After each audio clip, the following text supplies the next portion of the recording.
नमस्कार, मैं हूं रश्मि किरण और आप देख रहे हैं इंडिया टाइम 24 न्यूज़ का खास कार्यक्रम हेलो डॉक्टर। और आज हम आए हैं कैलाशपुरी में स्थित एसआर के हॉस्पिटल में, जहां हमारे साथ मौजूद हैं डॉक्टर निवेदिता, जो कि गायनेकोलॉजिस्ट हैं। और इनसे हम बात करेंगे कि जो लेडीज़ प्रेग्नेंट होती हैं, फर्स्ट टाइम जो प्रेग्नेंट होती हैं, उनको क्या कुछ परहेज रखना चाहिए, किस चीज़ का परहेज रखना चाहिए, और बेबीज़ को लेकर क्या कुछ परहेज होना चाहिए, इसके बारे में हम जानेंगे। तो मैम, आप मुझे बताएंगी कि ड्यूरिंग प्रेगनेंसी जो लेडीज़ हैं उनको क्या किन बातों का ध्यान रखना चाहिए। थैंक यू रश्मि। मैं आज स्पेशली बात करूंगी जो पहली बार प्रेग्नेंट हो रही हैं, जिनकी फ़र्स्ट प्रेगनेंसी है, उन लेडीज़ को किस बात का ध्यान रखना चाहिए। जैसे पहले बताते थे कि आप 3 महीने तक डॉक्टर से मत मिलो, पहले 3 महीने पूरे हो जाएंगे फिर आप दिखाना। तो सबसे पहले तो इस मिथ को अपने दिमाग से हटा लो। आप जैसे आपके पीरियड मिस होता है, जैसे आपके 5 डेज़ 6 डेज़ 2 डेज़ जो भी मिस होता है, आपने एक प्रेगनेंसी टेस्ट करना है, जो घर पे भी कर सकते हो आप लोग। और जैसे ही पॉजिटिव होता है, यू कंसल्ट अ डॉक्टर। आप एक डॉक्टर को मिलो, जो भी आपके घर के पास। आजकल तो इतनी सुविधा है, मोहल्ला क्लिनिक है, फिर आपके आसपास डॉक्टर्स होते हैं, आप किसी भी डॉक्टर से मिलो और उनसे जानकारी हासिल करो कि मुझे फर्स्ट मेरी प्रेगनेंसी है, मुझे क्या कुछ करना चाहिए, क्या कुछ नहीं करना चाहिए। तो एक चीज़ है जो बहुत ही ज़्यादा ज़रूरी है, जो मैं आपको बताना चाहूँगी सब कोई को, कि आप उसमें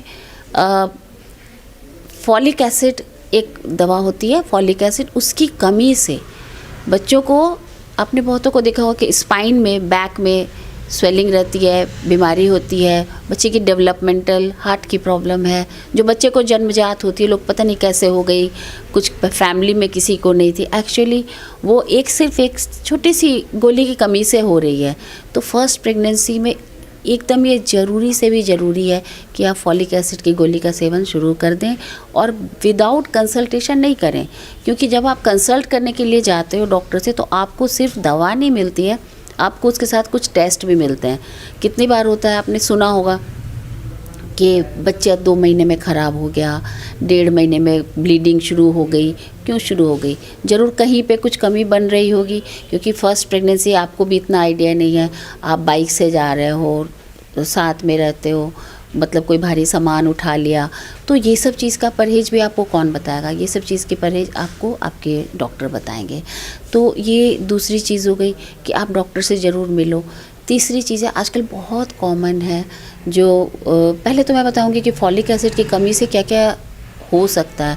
तो जितनी भी कॉन्जेनाइटल हार्ट की बीमारी है, जो बच्चों को जन्मजात होती है, या स्पाइनल कॉर्ड की बीमारी है, जो बच्चों को जन्मजात होती है, बच्चे का ठीक से डेवलपमेंट नहीं होता है, कहीं कमी रह जाती है, वो उस छोटी सी एक गोली 5 mg की गोली आती है, उसकी कमी से होती है। तो अगर आप किसी भी सरकारी या प्राइवेट अस्पताल में जाते हैं, तो आपको कम से कम ये दवा आपकी शुरू हो जाएगी। तो आपने अपने बच्चे को प्रोटेक्ट कर लिया, एक बीमारी से प्रोटेक्ट कर लिया।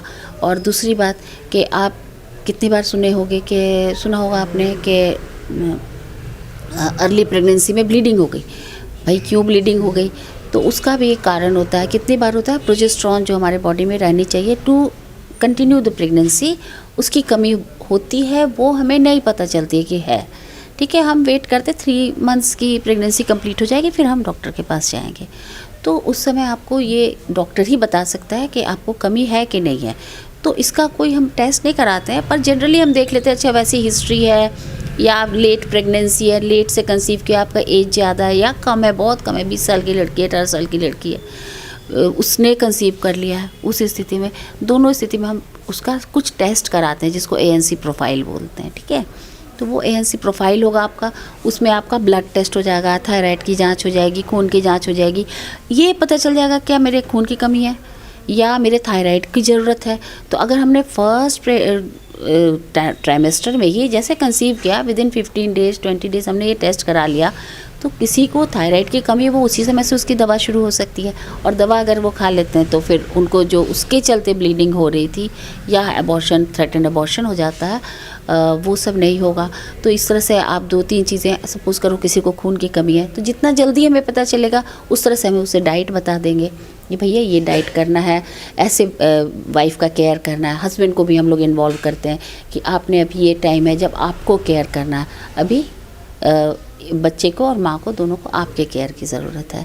तो ये सब कुछ चीज़ें हैं जो फर्स्ट प्रेगनेंसी में, जैसे बाइक पे चले गए, कहीं घूम कर आ गए, तो बॉडी डजंट नो कि ये पहला प्रेगनेंसी, ये क्या फॉरेन बॉडी आ गया, उसको एक्सपेल करो। तो एक हमें फर्स्ट प्रेगनेंसी को हमेशा वेरी केयरफुली उसको हैंडल करना चाहिए। ये मेरा अपना एक्सपीरियंस भी है कि फर्स्ट प्रेगनेंसी में everyone should be very careful और बहुत ख्याल करके रखना चाहिए, ठीक है। और जब फर्स्ट 3 मंथ्स हो गया, और एक और चीज़ है जो बहुत ज़रूरी है, मैं इतनी सारी चीज़ें हैं कि मैं सारा कुछ तो कवर नहीं कर सकती हूँ, लेकिन एक और जो ज़रूरी चीज़ है जो बताना बहुत ज़रूरी है कि लोग बोलते हैं अल्ट्रासाउंड मत कराना, अल्ट्रासाउंड कराओगे, नहीं कराना चाहिए इतनी बार, इससे ख़राबी हो जाती है। क्यों कराते हैं? देखो 4 अल्ट्रासाउंड हमारे मस्ट है। जो सबसे पहला अल्ट्रासाउंड होता है वो हम कराते हैं कि यूट्रस के अंदर प्रेगनेंसी है या ट्यूब में है या कहीं और है।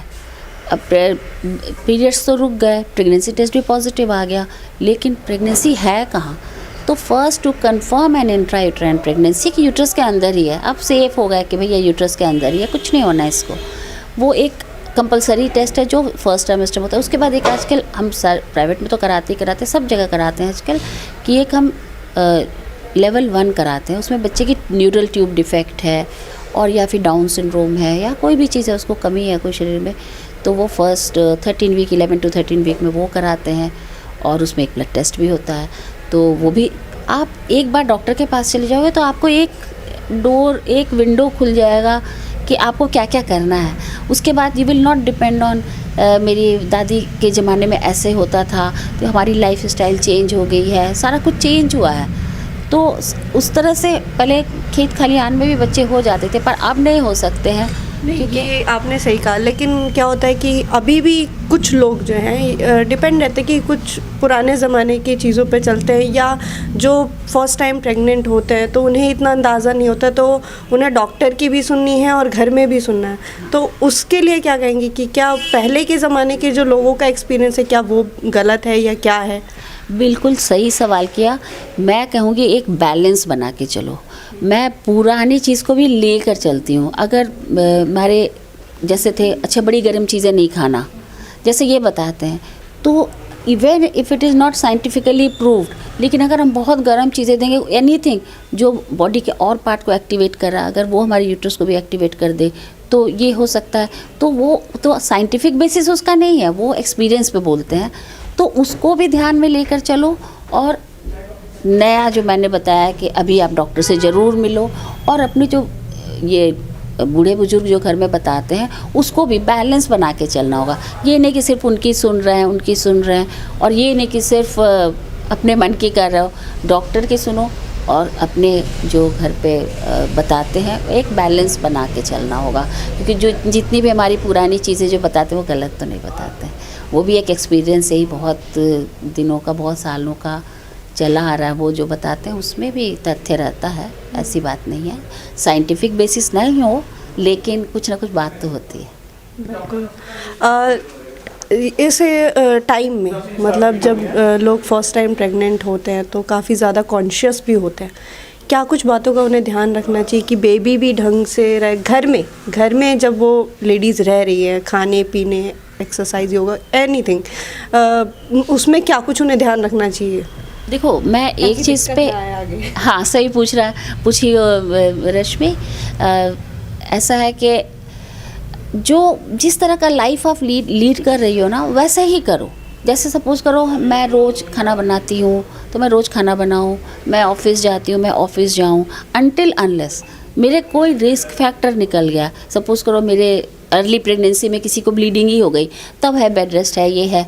लेकिन अगर अदरवाइज़ जब तक ये सब कुछ ठीक ठाक है, तब तक अपना आप जो रूटीन वर्क कर रहे हो ना, वो रूटीन वर्क करो।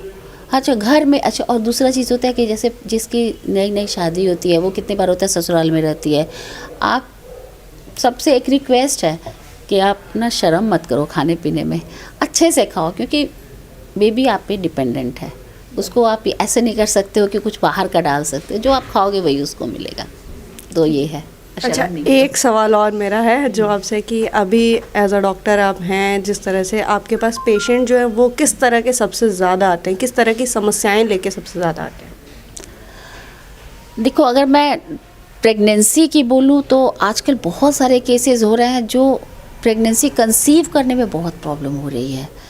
तो उसका मेरे हिसाब से 1-2 रीज़न तो है, मतलब जो दिख रहा है, जो लाइफस्टाइल चेंज के चलते हो रहा है। क्योंकि वो लोग जैसे जंक फूड वगैरह बहुत ज़्यादा खाती हैं आजकल लड़कियां, और उसके वेट गेन होता है उनका, और मतलब एक बॉडी का मेटाबॉलिज्म चेंज हो जाता है, बॉडी का जो एक अपना नॉर्मल, जो जैसे पहले हमने खाया ही नहीं था बाहर का, और अभी है कि बाहर का ही लोग खाते हैं, बर्गर है, पिज़्ज़ा है, मोमोज़ है, चाउमीन, ये सब खाते हैं इतना ज़्यादा, इतनी मोटी भी हो जाती है, फैट भी हो जाती है। तो उसमें ख़राबी नहीं है, पर क्या होता है ना कि एक विशियस साइकिल हो जाता है। PCOD के केसेस मेरे पास बहुत आते हैं, जो कंसीव करने में जिनको प्रॉब्लम होती है। तो उनको तो सबसे पहले क्या, वेट कम करो, सबसे पहले वेट कम करो, रेगुलर एक्सरसाइज करो, ये सब 2-3 चीज़ों का ध्यान रखो आप लोग। रेगुलर एक्सरसाइज करो, वेट कम करो, जंक फूड खाओ, मना नहीं है, पर बिल्कुल मतलब हिसाब से, ये नहीं कि उस पर डिपेंड कर रहे हैं, उसके बिना चल नहीं रहा, वैसा नहीं। तो इस तरह की कंसीव करने में बहुत प्रॉब्लम आ रही है। तो जब कंसीव देर से, अच्छा एक और चीज़ है कि आजकल डिसाइड भी देर से करते हैं। जैसे पहले मैं लाइफ में सेटल हो जाऊँ, फिर मैं करूँ, तो चलो एक मतलब कि लाइफ हैज़ बिकम एक्सपेंसिव, सारा कुछ एक्सपेंसिव हो गया। प्रेगनेंसी को कंटिन्यू करना भी एक्सपेंसिव हो गया। अगर आप प्राइवेट में जाते हो तो काफ़ी अच्छा खासा खर्च भी हो जाता है, सरकारी में नहीं होता है। तो वो तो आपको देखना होगा कि आप क्या अफोर्ड करते हो और क्या आपको करना चाहिए। हाँ, लेकिन मैं यही सलाह दूँगी कि आप जो कंसीव करने में प्रॉब्लम आ रही है आजकल, वो बेसिकली जंक फूड वगैरह की वजह से आ रही है। आप लोग वेट का ध्यान रखो, यंग गर्ल्स जो अपना फिजिकल एक्सरसाइज करो, खाना हेल्दी खाओ, हरी सब्जियां, फल, दूध। अच्छा, ये सारी जो समस्याएं आपने बताई, इस हॉस्पिटल में, SR के हॉस्पिटल में क्या कुछ सुविधाएं, फैसिलिटीज़ हैं, उसके बारे में आप बताइए। SR के हॉस्पिटल को मैं काफ़ी टाइम से अब जानती हूँ, और यहाँ पे जनरल सारी, जैसे जनरल फिजिशियन आते हैं, गायनेकोलॉजिस्ट आती है, मैं भी रेगुलर आती हूँ। और यहाँ पे लैब है इनका अपना, फिर इनका है मतलब अल्ट्रासाउंड, ये सब सारा कुछ ये लोग फैसिलिटी देते हैं उसकी, मतलब था सारी, अभी है जो कि लैब अच्छी है इनकी, इनका OT अच्छा है, इनके जो पेशेंट को फर्स्ट केयर जिसको बोलते हैं वो अच्छा है, और काफ़ी सारे ऑपरेशन, लेप्रोस्कोपिक सर्जरी हो रही है यहाँ पे। तो है सारी फैसिलिटी है, आप कॉन्फिडेंटली आ सकते हो यहाँ पे। अच्छा, आपकी इस हॉस्पिटल में, SR के हॉस्पिटल में क्या कुछ टाइमिंग है, डे है, जब आपसे कोई मिलना चाहे? मेरा ऐसे टाइमिंग यहाँ पे 9 to 12 है मॉर्निंग में, और 6 to 8 है इवनिंग में। लेकिन जैसे मैं कभी बिज़ी रहती हूँ, कभी ऑपरेशंस में रहती हूँ, तो टाइम आगे पीछे होता है, तो आप अपॉइंटमेंट ले लो। लेकिन मेरी टाइमिंग वही है, एवरी डे की। आपका all days 9 to 12 and evening 6 to 8। But sometimes I am busy, कभी कहीं दूसरे जगह से कॉल आ जाता है तो मैं चली जाती हूँ, लेकिन यही टाइमिंग है मेरी। Thank you so much ma'am, आपने अपना इतना कीमती समय हमें दिया उसके लिए। तो ये थी हमारे साथ डॉक्टर निवेदिता, जिन्होंने काफ़ी सारे जो टॉपिक्स हैं जिनके बारे में इन्होंने डिस्कस किया ड्यूरिंग प्रेगनेंसी। और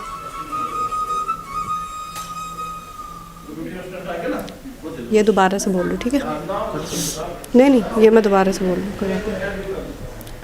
तो ये थी हमारे साथ डॉक्टर निवेदिता, जिन्होंने हमें काफ़ी सारी चीज़ों के बारे में बताया, और ड्यूरिंग प्रेगनेंसी जो महिलाओं में क्या कुछ समस्याएं होती हैं उनके बारे में बताया, और प्रेगनेंसी से पहले भी किस चीज़ की दिक्कतें होती हैं उन सब के बारे में बताया है। तो अगर आपको भी किसी तरह की समस्या है तो आप इनसे आएँ, बात करें और अपने इलाज का हल निकालें। कैमरा जर्नलिस्ट लक्ष्मण के साथ रश्मि, इंडिया टाइम 24 न्यूज़। खबरों से खबरदार रहने के लिए चैनल को सब्सक्राइब करें और प्रेस करें बेल आइकन।